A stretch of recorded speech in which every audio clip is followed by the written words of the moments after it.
going on, everybody? It's your boy Bryce here, Real Squad, back at you again with episode 5 and 6 review for Peacemaker. And it's more of a breakdown with the highlights and whatnot. I missed last week for episode 5. It was a little slow, so I wanted to mash it together with episode 6, so be like a more of a cohesive highlight reel, you know what I'm saying? But yeah, this is, well, real quick, I wanted everybody to know, thank you for all the new subs. And I appreciate all the feedback I've been getting, and the channel is continuously growing. Thank you guys for all the support, for sure. But yeah, Peacemaker, the world's #1 show right now, believe it or not. I was shocked when I found out. I mean, I love this show, it's really good, but when I found out it was the most streamed and watched show, I'm like, damn, Peacemaker for real? But yeah, so we pick up episode 5. Peacemaker is still like going through the motions. You know what I'm saying? His dad hates him. He was a part of his brother's death somehow, and he's realizing that he's a dick. You know what I'm saying? And he doesn't want to be a dick to people. He actually wants to be a good person. He considers himself a good person, but he's realizing that that's not the case and how everybody sees him. And it's a cool little scene. We have Eagly try to cheer him up, goes outside, flies, and gets him like a squirrel and drops it right in front of him. And it was cool. Like, no matter how they tell the story of Peacemaker, they're gonna slip something funny in there no matter what. So that was cool. It then picks up with Adebayo, who gets a text from her mom, Amanda Waller, asking if she placed the diary in Peacemaker's home yet. So I'm thinking it's like a plant diary, and I guess it will come into play later, which it does. Then we jump to Myrn explaining basically what butterflies are, and this shit is funny. So obviously Peacemaker already saw the butterfly, so I guess, like I said, they're explaining it, and Myrn is saying that they take over your body through an orifice or whatever, like come through your mouth, your ear, or your butt. But he necessarily didn't say the butt. My man John Economist has a PowerPoint like playing as Myrn is talking about it, and Peacemaker is still pissed at Economist for putting his dad in jail. And so Peacemaker takes this opportunity to continuously roast Economist about his PowerPoint presentation and how crappy it is.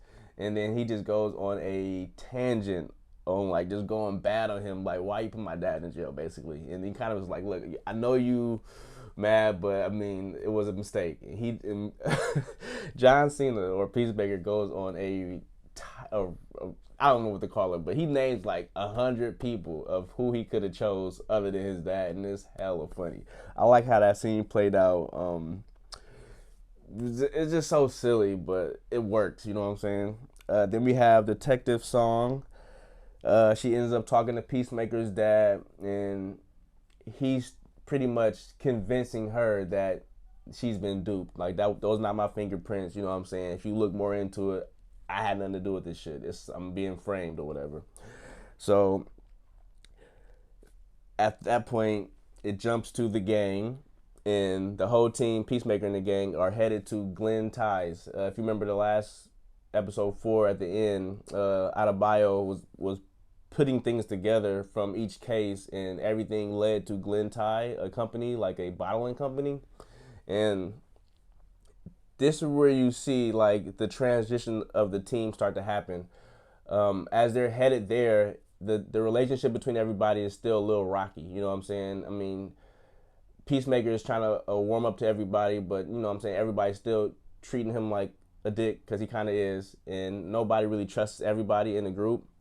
And when we get to Glen Ty, Peacemaker puts on his X-ray helmet. All his helmets do something different. He has an X-ray one on, and Vigilante comes out with a chainsaw. And like, they like, bruh, chill out, bruh, put that back. He's like, I always wanted to kill somebody with a chainsaw. So they always end up slipping little funny stuff in there throughout the whole season, bruh, or show. It's so funny. But yeah, they get to Glen Ty, and man, they split up in 2 teams. Johnny Economist stays in the car. Peacemaker and Harcourt Oh no, Peacemaker and Adebayo go together, and Hardcore and Vigilante go off together, and this is where it turns up. Adebayo's like, all right, man, just chill. I'm gonna do the talking. You know, you just be my muscle or whatever. Man, as soon as they walk in this building, bruh, and she starts talking to one of the people out of nowhere, like behind her, Peacemaker just headshot, bow. I'm like, oh shit, it's just start getting crazy. He's killing so many people. She's like, what the fuck?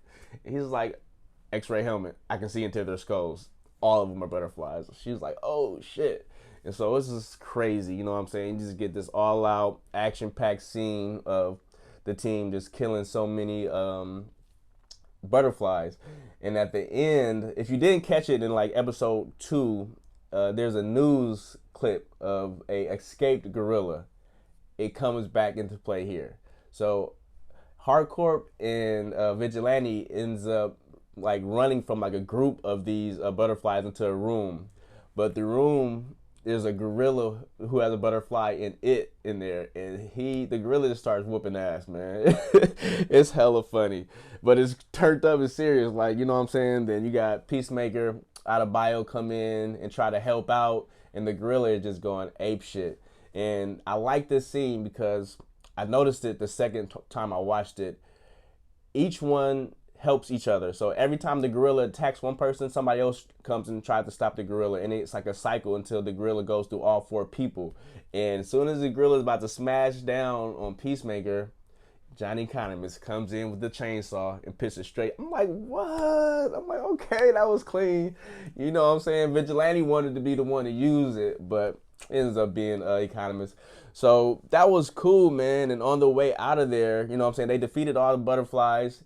And like they're jamming in the car, everybody's getting along now. You can see like the team is starting to come together. You know what I'm saying? And everybody's loving each other. So that's why I'm feeling this. I'm feeling the show a lot. Not only is it funny, but it has a great character development. Off scene, like I said, Detective Song is trying to get Peacemaker's dad out of jail, and she's pretty much almost there, you know what I'm saying? And so what Mern has to do, he has to go and hire somebody who was sent by Amanda Waller. Now, we don't know too much about this person, but he seems very ruthless, and he ends up becoming the new chief of police in the police station, and pretty much telling the Detective Song, like, just forget about it. Like, you know what I'm saying? Don't worry about it. I got this handled. And so she goes around his back to talk to a judge, which is her uncle, and his name just so happened to be Judge Judy. And so she ends up, well, it's foreshadowed that she will end up getting like some type of search warrant for Peacemaker or whatever, because like I said, the dad ends up revealing like, it's not my fingerprints, it's my son's fingerprints. And so Detective Song's whole thing is getting the dad, who's actually still a bad guy, out of jail, and getting Peacemaker in there or whatever for the actual crime. Towards the end of the show, like I said, everybody's doing cool. Peacemaker ends up inviting Adebayo in for drinks, like on some friendly shit. And it's cool because they make a joke like, "You not trying to fuck me, are you?" And he's like, "Nah." He was like, we just chilling. He's like, plus I think the gorilla broke my dick. So I thought that was hella funny. But it's touching. Like you can see Peacemaker is getting more attached to Adebayo than anybody else in the group, because she talks to him mostly and listens to him, and vice versa. Like he's able to speak and like express feelings that he wasn't able to express before. And so this is where it gets a little sad, you know what I'm saying? He has to use the bathroom. This is when she takes it upon herself to slip the diary under a desk or whatever. And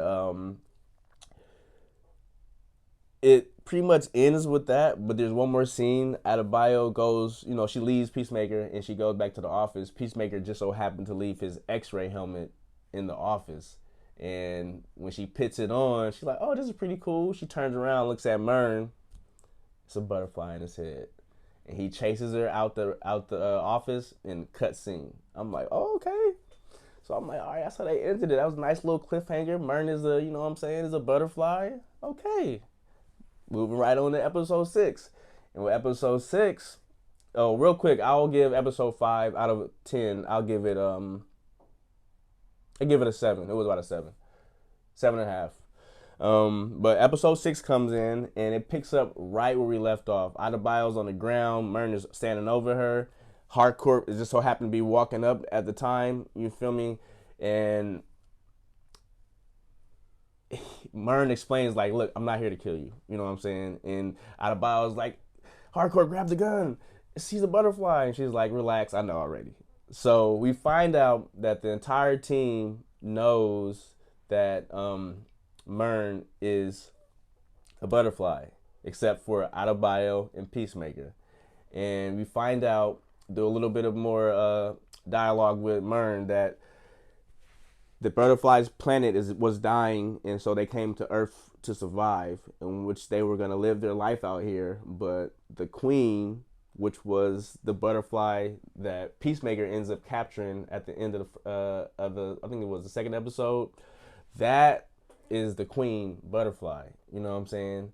And Mern was saying that the queen butterfly and a few others just decided to start taking over political parties and the top people in the world and just try to take over the world. And Mern's trying to stop it or whatever. And it's cool, man. So, because like you get a little bit of explanation of how the butterflies work. Once they enter you, whoever you were, you're dead. You know what I'm saying? But your memories still live inside your head, and so the butterflies know everything about you once they enter your body. And so it's kind of interesting seeing like how they I guess try to, what's the word I'm looking for, because they keep saying how Mern was such a bad dude and he had did a lot of murderous things, and they have the butterfly, who's Mern now, telling us like, well, he did a lot of bad stuff, but he still had opportunity to change. And not me being a butterfly and taking over his body, I kind of took that from him. So I thought that was interesting that they took it there. You know what I'm saying? They also talked about the Glen Tye Company and how they were getting the fluid, because it turns out that the Glen Tye Company were making the food for the butterflies. They have to figure out, okay, yeah, they're making the food, but the food has to come from a source. Where does that source come from? And in the show, Mern calls it a cow. Like, we need to find the cow. I'm sure it's a metaphor, but it'll be funny if it's an alien cow. But it's a metaphor, I'm assuming, for where the food is actually coming from. And so the episode, they're also trying to figure that out. And in the background, you also have Detective Song, who went behind the new police chief's back to get Peacemaker's dad out of jail or whatever. And you have a cool scene where it's like the police chief, I'm gonna look his name up. He's like telling her like, you don't even know what you just did or whatever. Like you couldn't keep your nose out of the situation. And it's a cryptic scene, man. When Peacemaker's dad gets out of jail, I'm gonna go ahead and call him the White Dragon. He goes back to the house. He gangs up, get all his white boys together, and puts that costume on to go pretty much after Peacemaker. So, man, I didn't think they was gonna take it there. I'm like, damn, okay. I guess it's about to turn up. And so we jump back to we got Peacemaker and Vigilante came to visit Peacemaker at the house, and Peacemaker's in there chopping it up or trying to talk to the butterfly that he captured, the golf butterfly. And the golf butterfly ends up communicating through the glass by making like a little peace sign out of the slime stuff that they eat. And so it's another funny scene where the butterfly can't talk, obviously. So Peacemaker's like, I'm gonna ask you yes or no questions, and Vigilante is catting, bro, asking all like, what's your favorite color? What movie are you an alien of? Like, it's so many funny questions, and it's just ridiculous. And at the same time, you have Detective Song and the police, you know what I'm saying, moving in on Peacemaker's house because they got the okay to come arrest him. And Peacemaker's not answering the phone. Mern and them is trying to call or whatever. And Harcourt is like, try Vigilante. I bet he'll answer. And so Mern ends up calling Vigilante and warns them like the police is outside like right now. We can't come there, so you got to do something now. And so this is another cool scene where you have Peacemaker and Vigilante escaping through the top of the little house while the police like barge in and start messing everything up. And it's funny because I guess it's like a subliminal sign.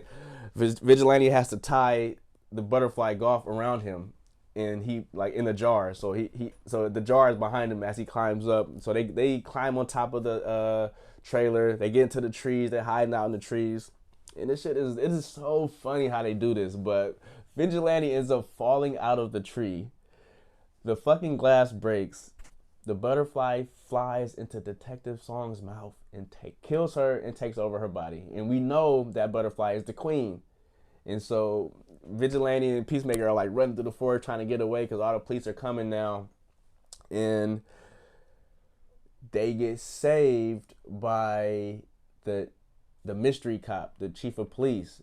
He, like, as they're running, like they're trying to escape him, like Peacemaker's telling Vigilante, like, look, bro, like don't kill these cops. Like, they're chasing it, they're doing their job. Don't kill the cops. And Vigilante is like, damn, all right, well, I'll just injure him. So Vigilante is throwing knives, all type of shit. Eagly is fucking up the cops as they're running through. Like, it's so clean, it's a clean scene. But you can see that it's like affecting Peacemaker for some reason. Like, he does not like hurting people now if it's not necessary.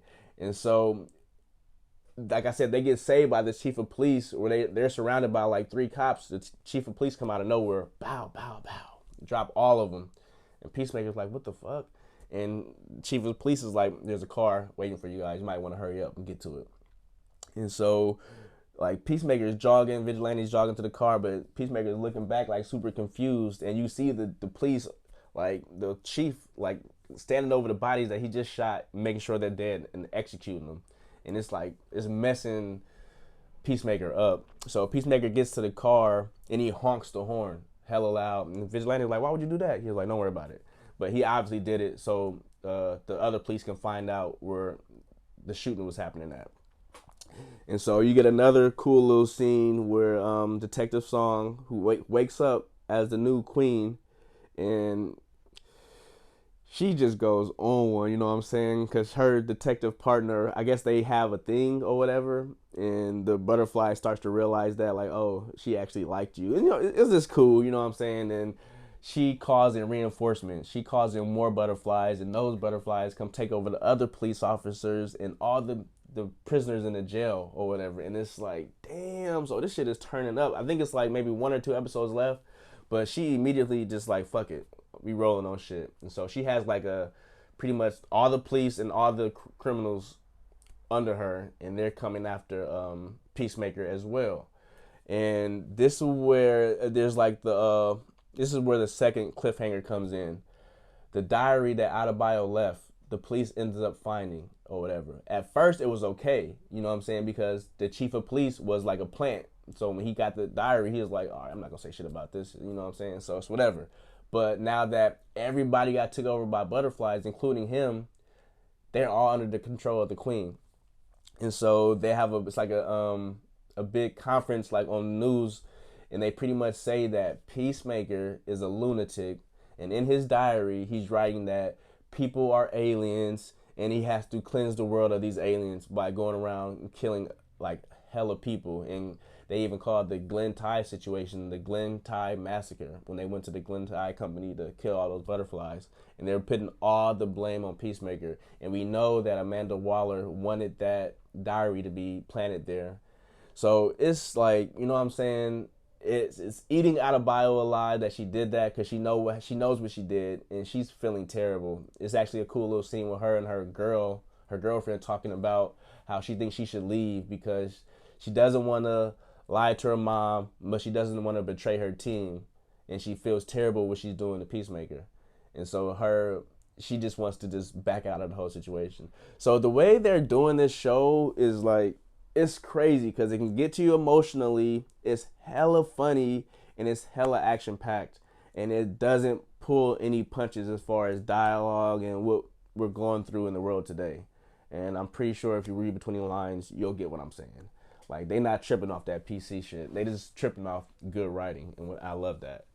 But yeah, man, I'm really enjoying the show. Episode 6 for me will be an easy 9 because it was so much to grab from that episode. Like, I clearly didn't cover everything, but I'm gonna need y'all to check this out and let me know what y'all think. Like I said, it's like the #1 show right now. It's beating out Boba Fett, and y'all know what Boba Fett is doing. So Make sure y'all comment below. Let me know how y'all feel about this. I'm super excited to finish the series out. It's been doing so well. I think it's already getting greenlit for a season 2. And I don't think it was supposed to be a season 2. I thought this was supposed to be a one and done.